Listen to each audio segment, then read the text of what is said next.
Berikutnya, the risk of shame. The risk of shame. Resiko menanggung rasa malu. Premarital sex imputes a spiritual state of shame that become a major weapon of Satan. Ketika engkau sudah membiarkan itu ada rasa malu, dan celah itu dipakai oleh iblis untuk menghancurkan rencana Allah dalam hidup saudara. Saudara yang tadinya punya rencana yang bagus-bagus, belok rencananya gara-gara belum apa-apa, belum selesai sekolah Alkitab, udah gendong anak, ya kan? Belum selesai rencana Allah, saudara belum apa-apa, sudah akhirnya melakukan atau mengalami sesuatu yang akhirnya saudara sendiri menyesal. The risk of shame. Dan itu lama. Dosa yang lain kalau saya tampar pipimu, 2 minggu selesai, udah lupa. Tapi dosa yang satu ini setiap pagi lihat, kok perut saya makin gede, anak lahir, ya kan? Setiap kali lihat anak ingat, ini perbuatan siapa ini? Ya, kurang ngajar tuh bapaknya minggat dengan wanita yang lain. Tiap lihat anaknya jadi marah. Ini hasilnya dia tidak bertanggung jawab. Kasihan saudara, shame, rasa malu yang dibawa kemana-mana. Jaga dirimu. Jangan sampai akhirnya kita mengotori apa yang Tuhan ciptakan dalam hidup kita. 1 Korintus 5 ayat 1-2. Saya heran ada orang yang sombong karena dosa. Saya ini dalam hidup saya sudah bisa niduri 23 wanita. Sombong, ya kan? Sombong karena bisa merayu banyak wanita di sini, ya kan? Di SPPT ini hanya saya yang seketika bisa punya pacar 3. Sombongnya bukan main. Sombong berbuat dosa. Saudara-saudara waspadai kesombongan semacam itu. Dosa itu membawa maut. Dan dosa yang satu ini membawa malu dari keturunan ke keturunan. Makanya Tuhan bilang tolol. Waspada. The risk of disobeying God and letting Satan get a foothold. Yang paling berbahaya adalah dosa ini membuat setan menancapkan tumpuan kakinya dalam hidup saudara. Dosa seksual ini. Ini adalah kalau di Alkitab, saudara, atau di penjelasan di sini, saudara nanti akan melihat. The Bible time after time tell us to flee sexual sins.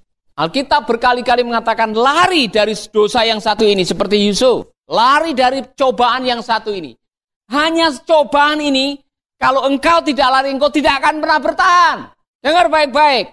Dosa yang lain-lain itu bisa dihadapi saudara berdoa. Oh Tuhan kuatkan saya. Tuhan kuatkan, walaupun saya lapar, saya tidak akan mengambil HP orang itu. Haleluya, Tuhan kuatkan saya. Saudara bisa bertahan. Tapi kalau dosa yang satu ini di hadapan ada wanita pelacur yang setengah telanjang, kemudian saudara tutup matanya dan bilang darah Yesus. Darah Yesus. Saudara tidak akan bisa keluar dari situ. Dosa yang satu ini saudara harus lari. Jangan masang perangkap sendiri. Makanya kalau pacaran di bawah lampu terangnya 200 watt. Plus bawa Alkitab. Masing-masing pegang Alkitab kalau pacaran. Di bawah lampu 200 watt. Yang suka gelap-gelapan, ke sana kemari bawa anak orang, saudara tidur satu kamar. Sekuat-kuatnya pria, tidak ada yang kebal dosa. Kucing depi greh, pasti dimakan. Tahu maksudnya? Kalau kucing dihadapkan dengan ikan asin, tidak bakalan lari itu kucing, pasti dimakan itu ikan asin. Waspadalah. Amin. Mari kita kembali ke Amsal.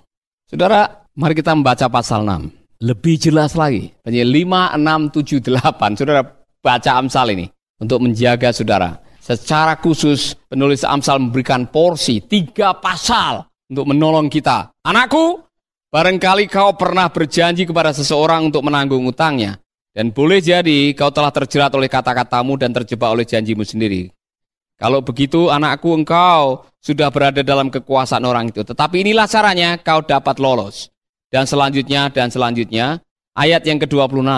Mungkin ayat 23. Petunjuk-petunjuk orang tuamu bagikan lampu yang terang. Teguran mereka menunjukkan kepadamu cara hidup yang baik.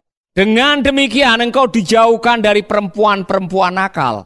Dan dari rayuan-rayuan berbisa istri orang lain. Jadi ada istri orang yang sudah punya suami, masih suka merayu pria lain. Ada di dalam zamannya Amsal itu sudah ada. Sampai hari ini juga ada, saudara. Waspadalah, waspadalah. Janganlah engkau tergoda oleh kecantikan mereka. Janganlah terpikat oleh mata mereka yang merayu.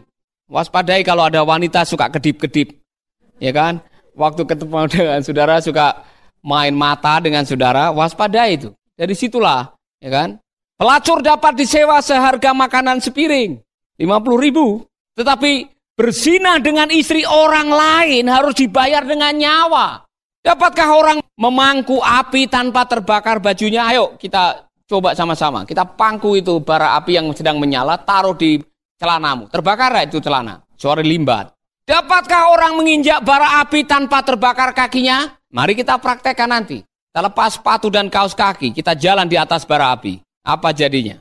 Itu sama bahayanya dengan menggauli istri orang lain. Siapa melakukannya tak akan luput dari hukuman. Kalau orang mencuri makanan, sekalipun karena lapar, ia akan dihina saja. Hei pencuri makanan, ya kan? Kau curi itu makanan saya. Dasar kang lapar, ndak tahu malu. Paling hanya hinaan seperti itu, ya kan? Kalau orang mencuri makanan sekalipun karena lapar, ia akan hina. Dan jika ia tertangkap, ia harus membayar kembali 7 kali lipat. Untuk itu ia harus kehilangan semua harta miliknya pada zaman itu. Tetapi bagaimana dengan orang laki-laki yang berzina? Ia merusak dirinya sendiri. Dengar, bodoh sekali dia. Ia akan disiksa dan dicemooh. Namanya akan menjadi cemar untuk selama-lamanya. Sebab dengan perbuatannya itu suami wanita itu menjadi cemburu sehingga kemarahannya meluap-luap, dan apabila ia membalas dendam, ia tak akan mempunyai belas kasihan. Kalau nyuri makanan paling dibayar 7 kali lipat. Tapi kalau mencuri istri orang, suaminya yang marah karena istrinya ditiduri, dia akan bunuh, saudara. Tidak ada ampun. Ia tak bisa dibujuk dengan uang. Hadiah sebanyak apapun tak bisa meredakan kemarahannya. Kasus-kasus pembunuhan terjadi karena cemburu, saudara. Banyak masuk TV, banyak masuk koran. Pembunuhan karena cemburu. Oleh karena itu, bebaskanlah dirimu. Amin. Oke, sebetulnya ada lagi. Kita lanjutkan nih. Kita baca pasal yang ke-7. Ingatlah perkataan-perkataanku anakku, dan jangan lupa akan apa yang kuperintahkan kepadamu. Turutilah nasihat-nasihat supaya engkau hidup bahagia. Ikutilah ajaran-ajaranku baik-baik, seperti engkau menjaga biji matamu sendiri.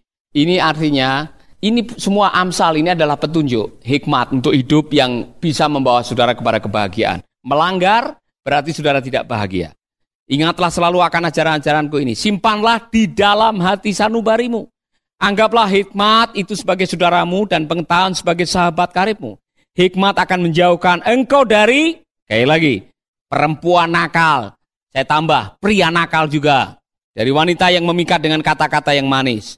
Dengar nih, ini kasus, ada studi kasus. Suatu hari, aku memandang dari jendela kos-kosanku. Lalu kulihat banyak pemuda yang masih hijau, yang datang dari pulau-pulau itu. Tapi khusus kuperhatikan seorang yang bodoh di antaranya. Pada petang hari ketika sudah mulai gelap, pemuda itu berjalan dekat tikungan jalan LC Intan. Ya, jalan menuju ke tempat tinggal seorang wanita. Wanita itu wanita yang tidak pernah betah tinggal di rumahnya. Sebentar-sebentar ia berada di tepi jalan, kemudian di lapangan. Setelah itu nongkrong di tukang bakso situ, masuk ke kamar, keluar lagi di tikungan. Tingkah lakunya berani dan tidak kenal malu. Kulihat ia keluar dengan berpakaian seperti pelacur dan menemui pemuda itu yang bodoh-bodoh itu dengan rencana yang licik. Ia merangkul pemuda itu dan menciuminya tanpa malu-malu berkata, hari ini aku harus membayar kaulku. Dan untuk itu aku sudah mempersembahkan kurban. Itu sebabnya aku keluar untuk mencari engkau, sayang. Supaya engkau makan di rumahku. Sekarang sudah aku menemukan engkau. Tempat tidurku telah kututupi dengan spray beraneka warna-warni dari Mesir. Dan sudah kuharumkan dengan wangi-wangian mur, cendana dari Sumba Barat, dan kayu manis dari Papua. Sekarang mari kita berjumbu-jumbu dan menikmati asmara sepanjang malam. Suamiku tidak ada di rumah. Ia sedang mengadakan perjalanan jauh di Singapura. Membawa uang banyak dan tak akan pulang dalam 2 minggu. Demikianlah wanita itu merayu pemuda itu dengan bujukan-bujukan yang memikat, sehingga pemuda yang bodoh-bodoh itu tergoda. Tanpa pikir ia mengikuti wanita itu seperti sapi digiring ke pejagalan. Dan seperti tahanan yang dibawa untuk menerima hukuman yang disediakan bagi orang bodoh. Sebentar lagi anak panah itu akan menembus hatinya. Seperti burung yang terbang menuju jerat, demikianlah pemuda itu tidak menyadari bahwa nyawanya terancam. Dasar pemuda bodoh-bodoh. Sebab itu anak-anak dengarkanlah aku. Perhatikanlah nasihat-nasihatku. Jangan biarkan wanita seperti itu memikat hatimu, atau pria seperti itu memikat hatimu. Amin. Jangan pergi mencari dia. Jangan saudara yang malah mengambil inisiatif untuk nyari-nyari. Ada enggak ya nih wanita yang keluar hari ini? Ada enggak yang mau neraktir saya? Ada enggak yang mau saya manfaatkan hari ini?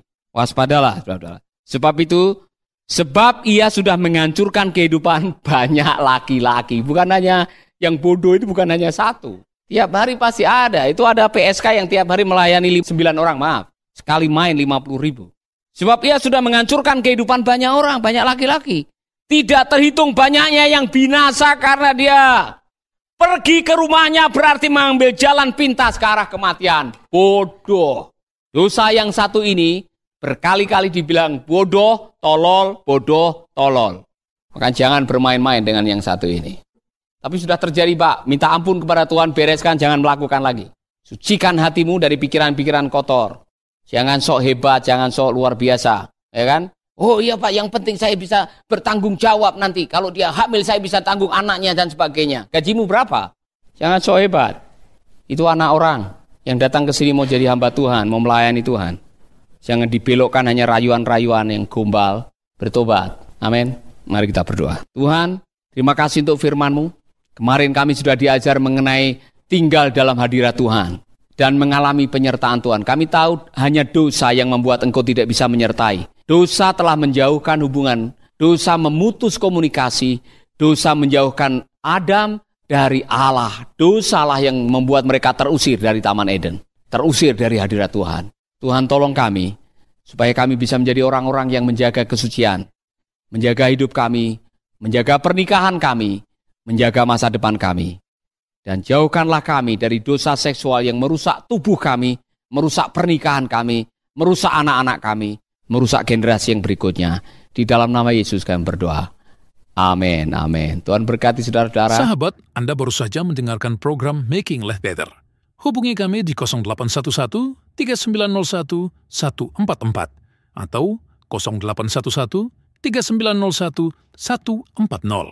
Mari dukung pelayanan Making Life Better melalui rekening BCA 6690300525. Sekali lagi, 6690300525. Atas nama Paulus Wiratno. Terima kasih, Tuhan Yesus memberkati. Making life better, bikin hidup lebih baik.